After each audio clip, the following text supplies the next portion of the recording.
Waalaikumsalam warahmatullahi wabarakatuh. Alhamdulillah alladzi an'ama 'alaina bi ni'matil iman wal islam. Asyhadu an la ilaha illallah wahdahu la syarika lah wa asyhadu anna Muhammadan 'abduhu wa rasuluh. Allahumma shalli wa sallim 'ala Muhammad wa 'ala alihi wa ashabihi ajma'in. Rabbi billahi rabba wa bil islam dinna wa bi Muhammadin nabiyya wa rasulah. Rabbi zidni ilma wa warzuqni fahma. Rabbi ishrah li sadri wa yassir li amri wahlul 'uqdatam min lisani yafqahu qawli. Amma ba'd, Bapak Ibu jamaah Masjid Darussalam yang insyaallah senantiasa dimuliakan oleh Allah Subhanahu wa taala. Alhamdulillah, kita patut kiranya untuk senantiasa bersyukur kepada Allah Subhanahu wa taala atas segala nikmat yang telah Allah berikan kepada kita, baik nikmat lahir maupun nikmat batin. Dan yang tidak kalah pentingnya adalah nikmat kita diberi kesempatan dan kemauan untuk hadir duduk di majelis ilmu. Kita tahu bahwa sesaat di majelis ilmu itu nilainya lebih baik daripada sholat sunnah 1000 rakaat. Sementara panjenengan insyaallah secara kontinu, secara istiqomah rutin untuk senantiasa hadir di majelis ilmu setiap pengajian yang ada, baik itu di Masjid Darussalam maupun di Al-Taksir maupun di Al-Ikhlas. Yang sering saya lihat ini panjenengan ini ya, saya tidak asing ya, ini biasanya ada di Al-Ikhlas, ini kadang ada di Al-Taksir. Jadi seperti memang orang-orang yang haus ilmu, orang-orang yang haus kebaikan, maka ini adalah hamba-hamba yang dimuliakan oleh Allah Subhanahu wa taala. Dan kita perlu patut merasa dimuliakan oleh Allah sehingga kita bersyukur pada Allah Subhanahu wa taala. Semoga salawat serta salam tetap terlimpahkan kepada junjungan kita Nabi besar Muhammad sallallahu alaihi wasallam.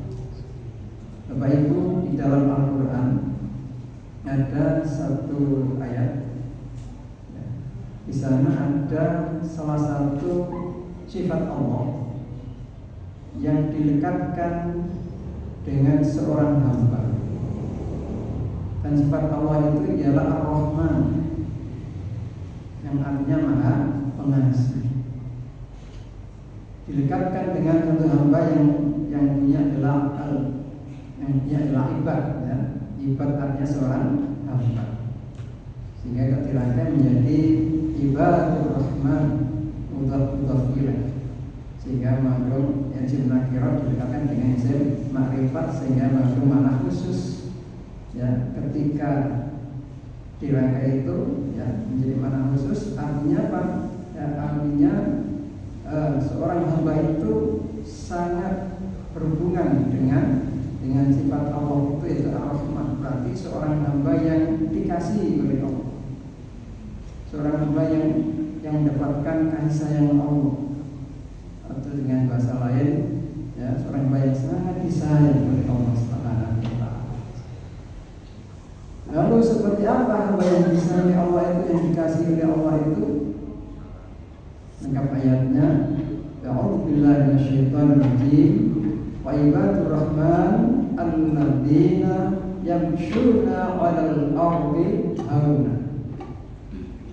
Yaitu orang-orang yang yamshuna 'alal ardi, kalau secara bahasanya adalah berjalan di muka bumi, atau orang-orang yang menjalani kehidupan di dunia ini hauna, dengan sikap rendah hati.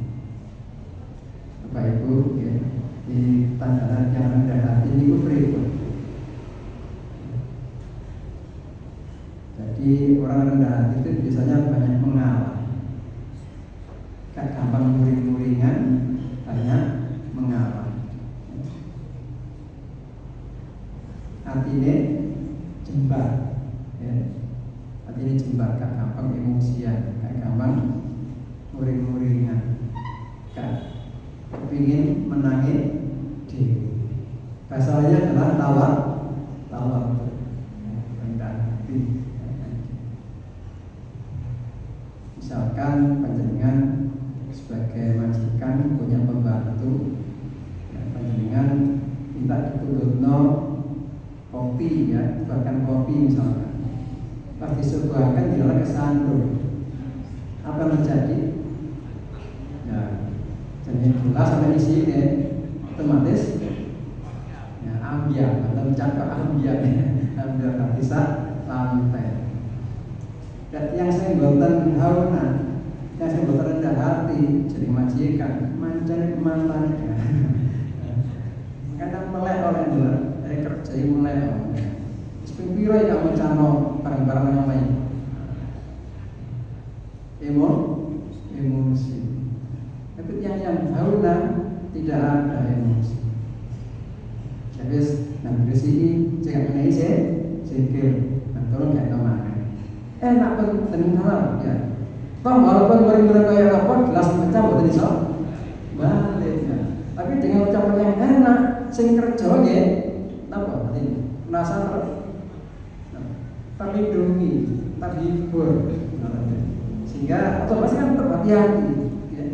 Oh tidak, serahkan uang api, uang sabar. Kira-kira tambah 3 juta atau tambah berapa? Tambah berapa? Coba, misalnya goreng-goreng, ya. Kita wedi nang jero, nang jowo. Serahkan goreng, aneh, sopo, ngatasi gelas pecah. Nah, teng jowo nih ya, cepet jowo nih ya.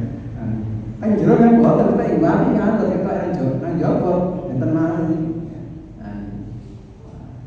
Makanya ini pentingnya jadi orang yang hauna, orang yang rendah.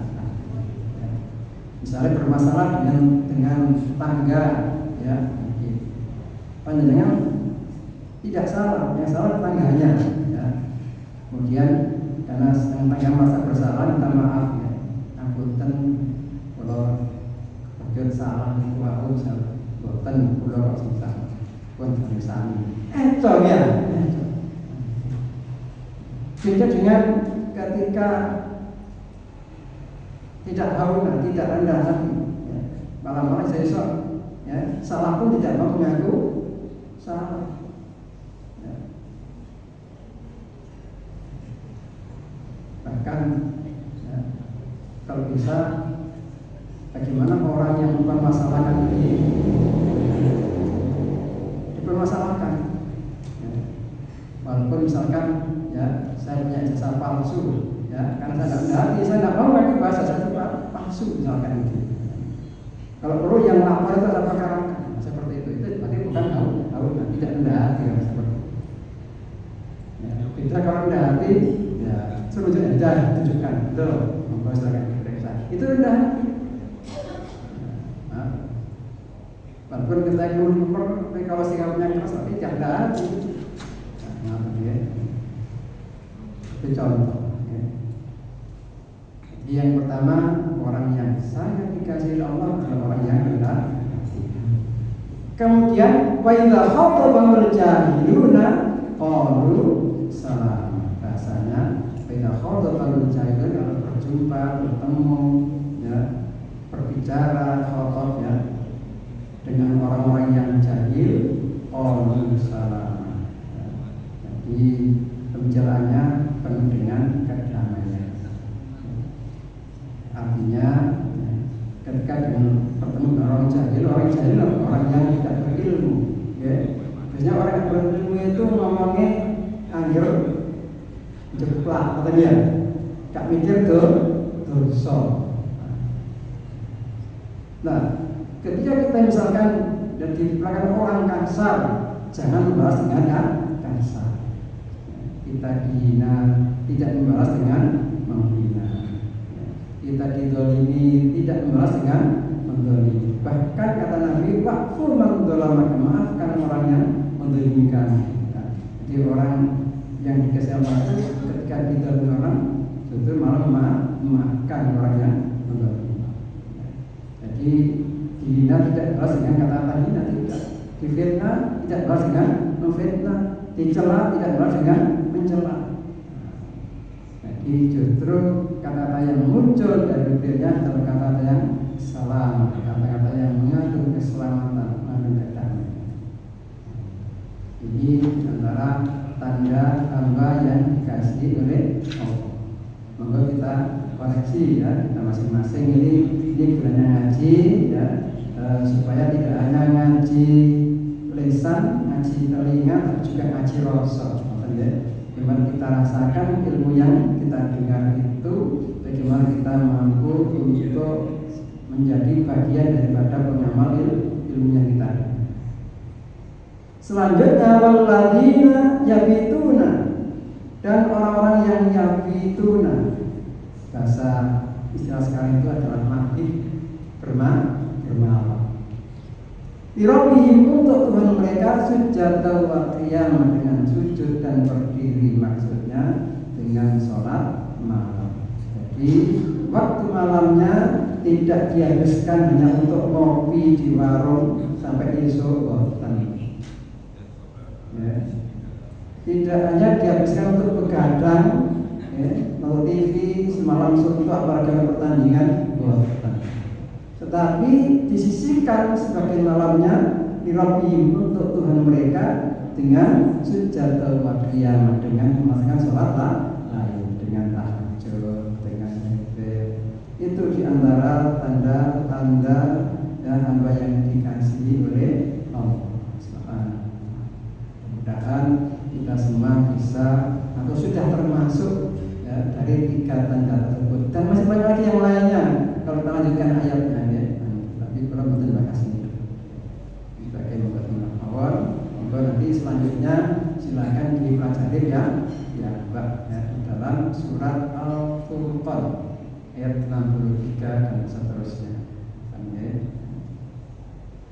Baik, saya ingin menyampaikan lanjutan ayat tentang ini Al-Baqarah, masih berbicara tentang orang-orang Yahudi ya. Al-Baqarah ayat 75. A'udzu billahi minasy syaithanir rajim. Bismillahirrahmanirrahim. Afatatma'una an yu'minu lakum qad kana fariqun minhum وقد كان فريق منهم يسمعون كلام الله ثم يحرفونه من بعد ما عقلوه وهم يعلمون.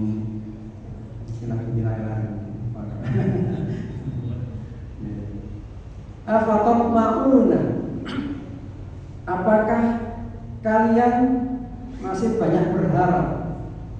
Ya, bahasa kita itu biasanya kita kan sering ya bilang pinter bahasa Arab itu proses apa? Tomat. Makanya menjadi orang cek tomat, ya. Tamak ya. Tomat jadi tamak makanya. Di orang Jawa ini suka muka-muka. Namanya saya Abdurrahman, nanti Pak Drakeman. Ya. Kita Jawa ya. Hasbullah, Pak Kasbullah. Ini dah Jawa ya. Tomat tadi tamak, amin rohis tadi amin rais. Karena ya apa kita Jawa roh kan ternyata dengan Arab terang, kita nanti kan roh ya, nggak ada roh kejalan lah. Contoh ya, afatatma'un, apa kalian masih banyak berharap? Banyak berharap, tomat itu banyak berharap. Ayo ini bahwasanya mereka beriman lakum kepada kalian. Sinten yang dimaksud di Madinah, Kanjeng Nabi dan para sahabat ya, itu mereka mesake, masih punya rasa belas kasihan dengan kekafiran orang-orang Yahudi yang masih enggan, masih belum mau beriman kepada Al-Quran. Mereka masih mengandalkan kitab lama, yaitu kitab Taurat maupun Injil dengan pola mereka. Jadi melihat bagaimana upaya Nabi, upaya para sahabat begitu antusias, begitu semangat bagaimana agar bisa merubah orang Yahudi ini bisa masuk Islam, maka turun ayat ini ditegur oleh Allah. Apakah masih banyak berharap? Ayat lakum supaya mereka beriman pada kalian. Dan sungguh adalah fariqum minhum, segolongan dari mereka yasma'una, mereka mendengar kalam Allah, firman Allah. Summa kemudian yuharrifuna, mereka mengubahnya mimba imah qaluhum, setelah mereka memahaminya. Bahum yang namun dan mereka mengetahui. Artinya apa? Kalau melihat ayat ini berarti yang dimaksud adalah para ulama-ulama Yahudi. Ulama Yahudi. Jadi Nabi, para sahabat kepingin bagaimana agar ulama-ulama Yahudi ini bisa berubah haluan, bisa beriman kepada Al-Quran. Tetapi selama itu pula masih bertepuk sebelah tangan, sulit diharapkan keimanannya. Sampai turun ayat ini, teguran ayat ini dari Allah para nabi dan para sahabat. Di mereka itu sulit diharapkan keimanannya. Kenapa? Karena mereka sendiri itu sebenarnya sudah beriman kepada kitab Allah, sudah membaca kitab Allah, sudah memahami kitab Allah, tetapi mereka dengan sadar mereka biasa mengubahnya.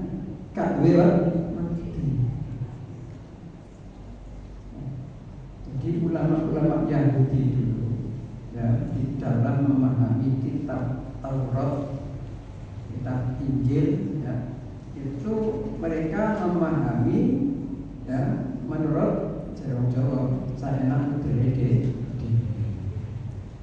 menurut kepentingan mereka.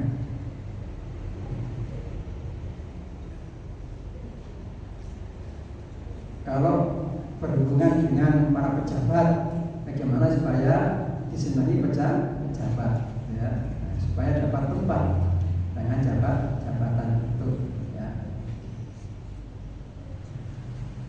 Kalau di kalangan rakyat kecil, mereka mengubahnya supaya rakyat kecil senang dengan budaya mereka. Intinya mereka itu mengubah ayat-ayat Allah hanya untuk mencari keuntungan dunia.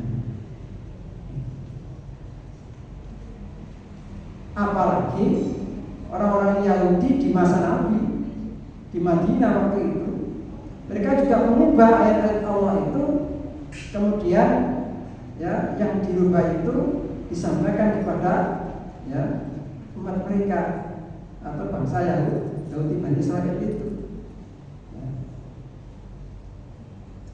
Apa tujuannya? Jangan sampai mereka kemudian membaca atau mengerti isi Taurat yang sebenarnya. Sebab kalau umatnya, ini kan teguran orang yang lain tadi. Sebab kalau umatnya orang alim ini dari orang Yahudi ini atau umat Yahudi ini, orang Kristen sekarang ini atau Yahudi. Kalau mereka itu mengerti kitab Taurat yang sebenarnya, kalau mereka itu mengerti kitab Injil yang sebenarnya, pasti mereka akan masuk Islam. pasti nggak akan beriman kepada Rasulullah SAW. Kenapa? Karena di dalam kitab Taurat maupun Injil itu sudah Allah ceritakan tentang akan datangnya seorang nabi yang terakhir. Itu dijelaskan secara jelas. Bahkan Allah katakan mereka itu mengenal Nabi Muhammad seperti mengenal anaknya sendiri. Kenapa? Secara gamblang dalam kitab itu. Nah itu dirubah oleh mereka. Kan diterangkan yang dirubah. Ya, dirubah secara, ada yang mengatakan tafsir itu ada yang dirubah secara lafaz, ada yang dirubah secara makna. Tapi yang jelas dirubah oleh mereka. Dan mereka biasa mengubahnya dengan maksud agar umatnya ini tidak berbelok untuk mengikuti Nabi Muhammad. Kenapa? Kok tidak boleh umatnya ini? Ini terjadi ya di kalangan Islam sendiri. Ya, ada sekelompok tertentu ya, kemudian katakan saja punya acara pinjam tempat.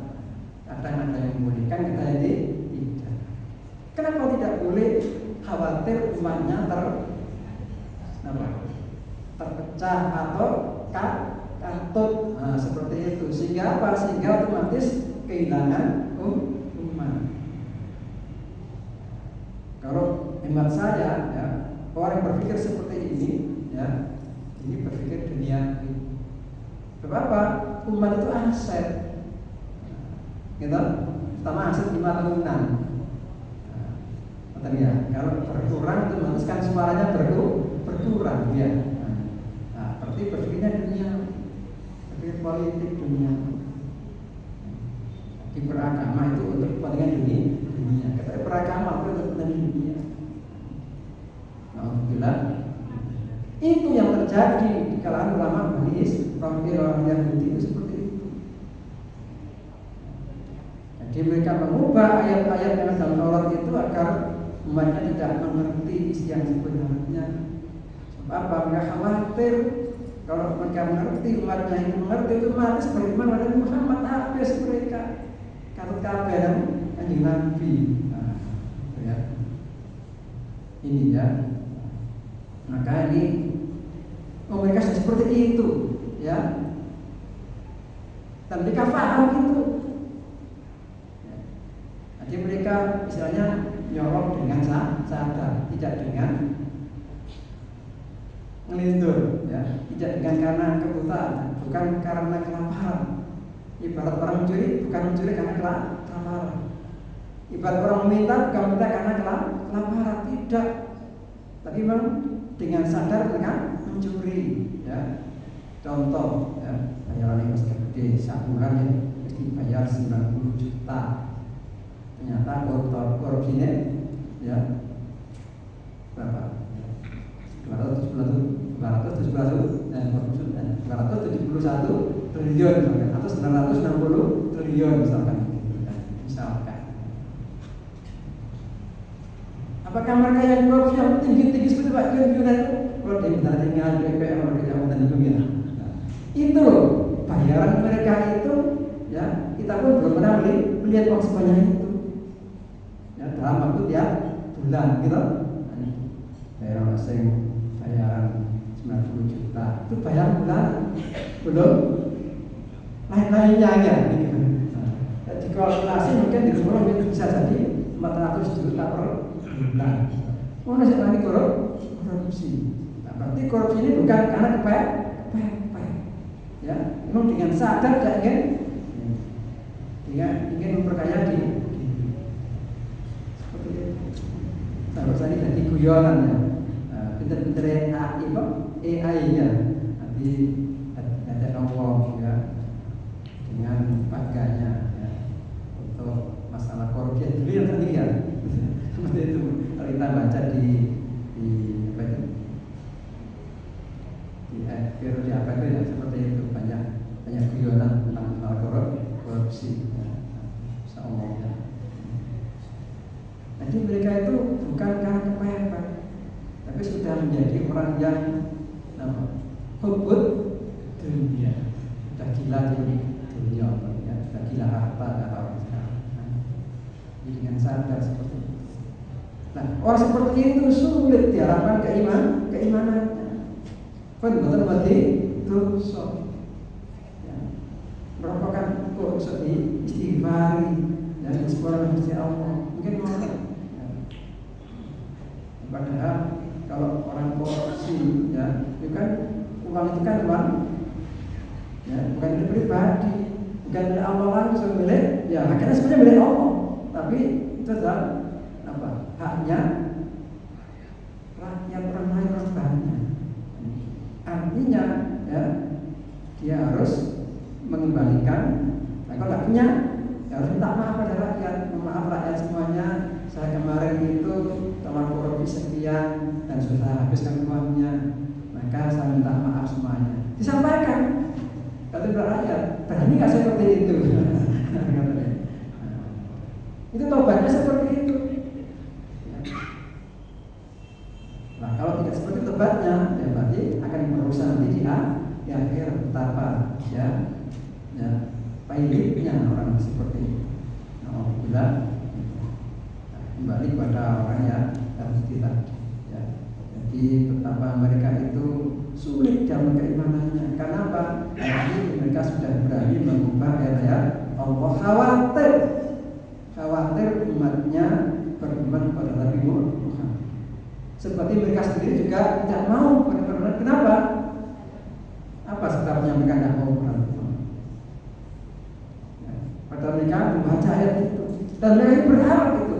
Ya, jadi mereka lama setelah pasca Nabi Isa itu kan ada masa vakum yang cukup lama.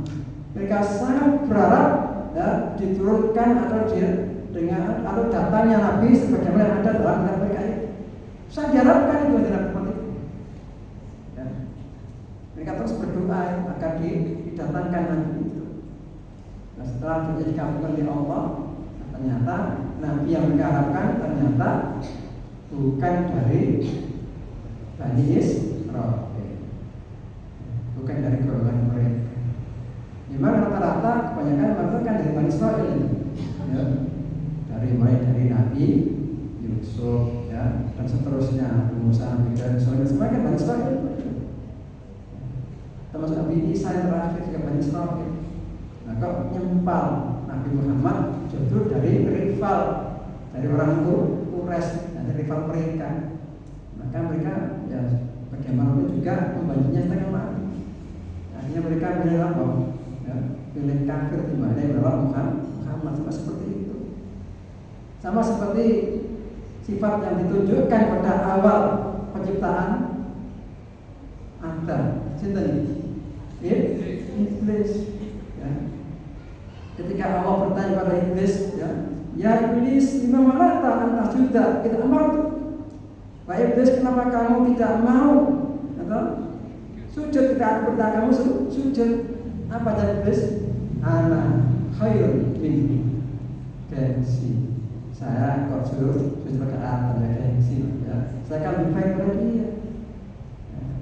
Kalau tadi minar, kalau tahu nanti kita katakan dari api, dia dari tanah, jelas saya lebih baik. Maka saya harus pada Oke. Satu yang tidak disadari oleh iblis waktu itu apa? Iblis salah melihatnya.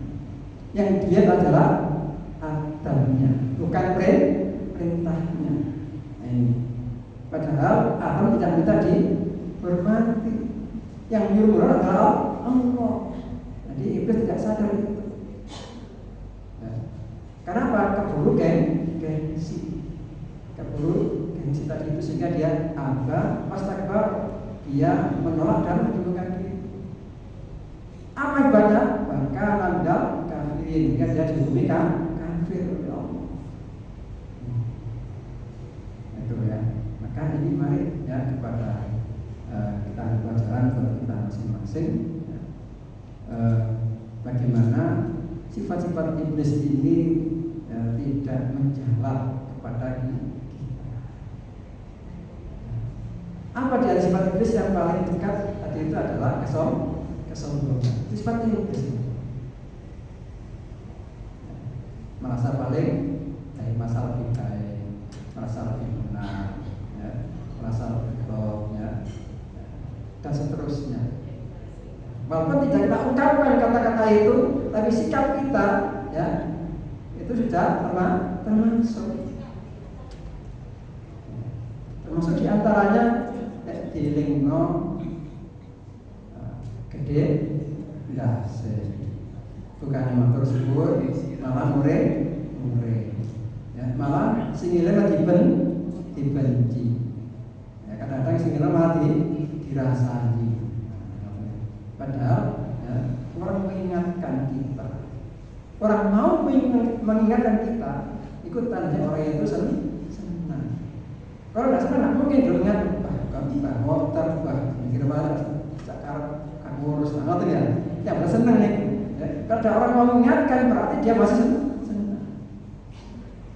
Cuma kadang yang mengingatkan tidak sadar, karena apa? Mungkin cara mengingatkannya ini mungkin kasar atau bagaimana. Itu kan cara saja. Ya. Nah, cara itu kan tergantung orangnya. Nah, orang itu tergantung latar belakangnya. Kalau ilmunya cerdas, kemudian kerjanya kasar, dan juga omongannya kasar, harus dipahami, maka wajar. Maka kita jangan menilai orang hanya dari sisi gayanya saja.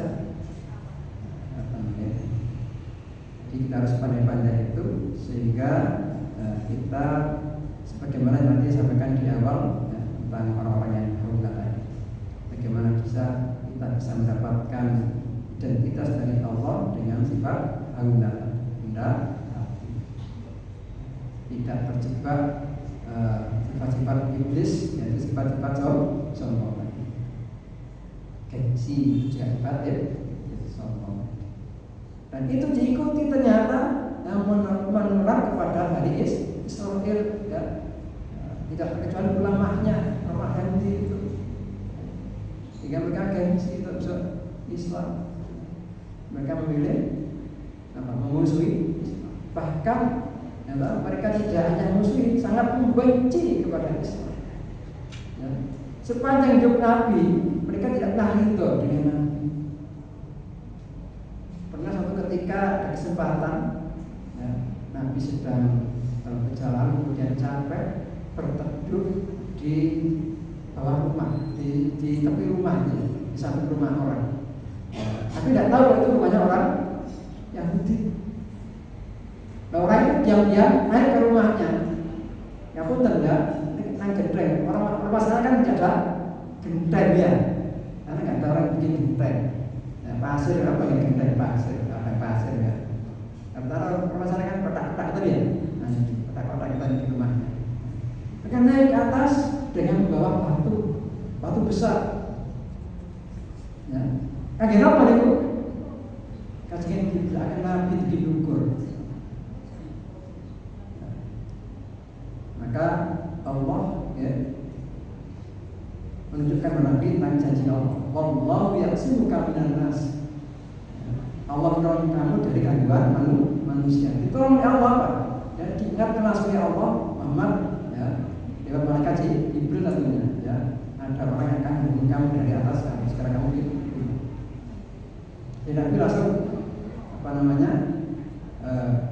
bangkit, ya, nyelak makanya dan pergi. Sehingga orang yang akan membunuh diam-diam tidak berhasil. Ya. Jadi mereka itu, ya, betapa, ya, bagaimana caranya bisa membunuh Nabi dengan cara diam-diam. Kenapa? Ya, kalau terang-terangan sudah tidak mungkin, karena di sekitar Nabi banyak orang yang melindungi. Para sahabat pernah suatu ketika mereka dapat kesempatan, sehingga diberi kesempatan untuk bisa menjamu Nabi dipesangi racun, seperti itu, ya, bencinya orang-orang dan itu terbawa dan sampai sekarang kami kali berhasil racun cilik dijamak kelaparan. Soal bantuan, ya, kan kelompok Arab dulu bantuan di partai ini. Coba, ya, rasa kemanusiaan itu putih. Sudah brutal seperti itu.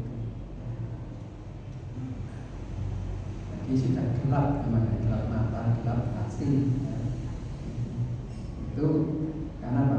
Kebencian. Karena kebencian, hasad. Makanya Quran mengatakan innal hasada ya'kul hasanat kama ta'kul hasanat. Jadi kebencian itu bisa memakan kebaikan seperti api makan kayu bakar. Artinya apa? Ya, kalau kita punya kebencian pada seorang, kita tidak mampu melihat kebaikan orang itu. Ya, jadi ibaratnya ya, baik kok kayak apa orang itu, ya api kayak apa orang itu, ya tetap gimana kita jelek. Kenapa? Ketutup dengan kebencian. Kalau orang sekarang ibaratnya coba rasa telur itu. Tapi orang yang senang telur itu rasa coklat seperti itu. Ya. Jadi penipu, pembohong, karena dia dikagumi, disenangi, ya, tetap api aja. Walaupun dia orang hebat, orang baik, orang santun, orang tulus, orang ikhlas, tetap dianggap jelek. Karena sudah ketutup dengan kebencian. Ini ya, makanya ketika kita punya kebencian, habislah kebaikan kita. Seperti api makan kayu bakar. Ini sekalian ya. Maka ini pelajaran yang kita ambil dari ayat tadi, ya, bagaimana kita bisa berharap keimanan orang seperti itu. Susah diharapkan keimanannya ketika apa? Ketika orang itu sudah berani dengan sadar menentang ayat Allah, akan mengubah ayat-ayat Allah. Masalahnya Yahudi tadi. Baik, sekalian yang diinginkan Allah, ya, barangkali ini yang bisa saya sampaikan ya, terkait dengan ayat ini.